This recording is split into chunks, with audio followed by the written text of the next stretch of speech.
Pourquoi est-ce qu'on a écrit Covid-19, l'ami des dominants? Mais pour une raison assez simple, c'est que cette crise permet en grandeur nature de réaliser un certain nombre de tests qui étaient rêvés et réclamés par les dominants, par le patronat depuis les années 80, mais qui ne pouvaient pas mettre en œuvre, sauf à mettre tout le monde dans la rue. Là, il y a un prétexte extraordinaire. Il y a un prétexte pour bousiller le droit du travail. Il y a un prétexte pour envoyer tout le monde à la maison étudier. Ça, c'est le rêve de l'OCDE. Hein. Bref, il y a un prétexte pour transformer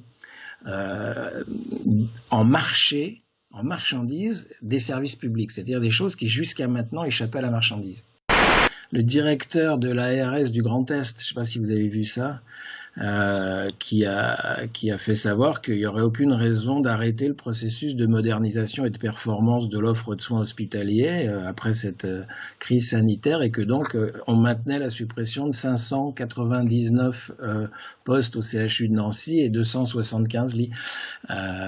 Et donc pour dire ça, il justifie ça par la modernisation et la performance de l'offre de soins hospitaliers. Ça, c'est le discours. Alors, sur le coronavirus lui-même, franchement, on peut repérer. La langue de bois, elle a deux tendances. Elle a une tendance qui consiste à euphémiser ce qu'on veut pas, ce dont on veut cacher la violence, ou au contraire, à amplifier ce qu'on veut, enfin les ennemis. Pour prendre un exemple très simple, quand vous avez 5 minutes de retard à la RATP, vous avez une prise d'otage, d'accord? Donc là, on n'est pas dans l'euphémisme, on est dans l'hyperbole. Hein, où quand quelqu'un jette, je sais pas quoi, un fer à béton sur un TGV, c'est pas du vandalisme, ça devient du terrorisme. Bon. Donc là, l'effet, il est très très clair dans le discours de Macron, notamment, c'est l'appel à la guerre, bien sûr. Répéter 7 fois « nous sommes en guerre », ça ne va pas du tout. Nous ne sommes pas en guerre. Pour le reste, je dirais que l'essentiel de la langue de bois sur le coronavirus, c'est de noyer le poisson, c'est de nous priver de toute information. On ne comprend rien si on ne va pas chercher soi-même sur Internet de l'information chez les gens. Il y a rien qui est dit sur les chaînes.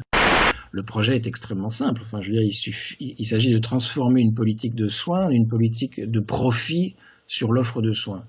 Il y a plus qu'une dérive autoritaire. Vous avez, comment il s'appelle, Emmanuel Todd, qui vient d'écrire un bouquin qui s'appelle « Les luttes de classe en France au XXIe siècle ».